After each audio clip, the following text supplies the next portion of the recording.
Praise the Lord. உங்கள் வாழ்க்கையில் ஒரு ஆலோசனைக்காக தேடிக்கொண்டிருக்கீங்களா?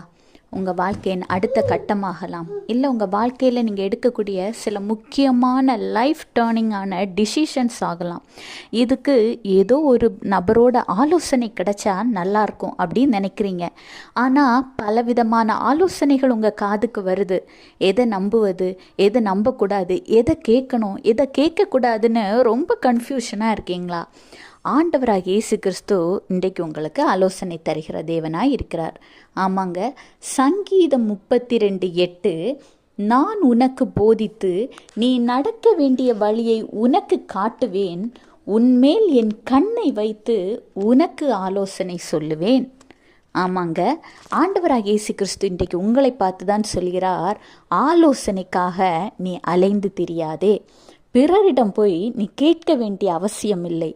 உன் தகப்பன் நான் இருக்கிறேன்.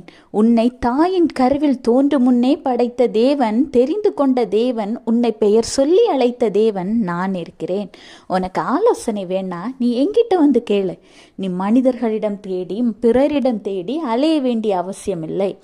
நீங்கள் இன்றைக்கு உங்கள் வீட்டோட ஜன்னல்கள் கதவுகளை பூட்டிக்கிட்டு ஒரு தனி அறையில் உங்கள் முடங்கால்களை முடக்கி ஆண்டவரிடத்தில், ஆண்டவரே நீங்கள் என்னோடு சொல்லியிருக்கீங்க, நீங்கள் எனக்கு போதிங்க, நான் எந்த வழியில் நடக்கணும், நான் என்ன செய்யணும், நான் இதை எப்படி செய்யணும்னு நீங்கள் எனக்கு ஆலோசனை சொல்லுங்கள்.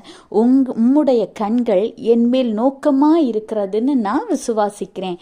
எனக்கு ஆலோசனை கர்த்தர் நீர்தான். எனக்கு ஆலோசனை சொல்லுங்க. நீங்கள் கேட்டு பாருங்க. ஆண்டவர் தந்த வசனம் ஒரு காலம் மாறாது. அவர் தந்த வார்த்தையின்படி நீங்கள் நடக்க வேண்டிய வழியை அவரே உங்களுக்கு திறந்து காட்டி தருவார். அந்த பாதையில் நடங்க. உங்களுடைய ஃப்யூச்சர் ஆசீர்வாதமாக இருக்கும். Have a blessed day. Jesus bless you.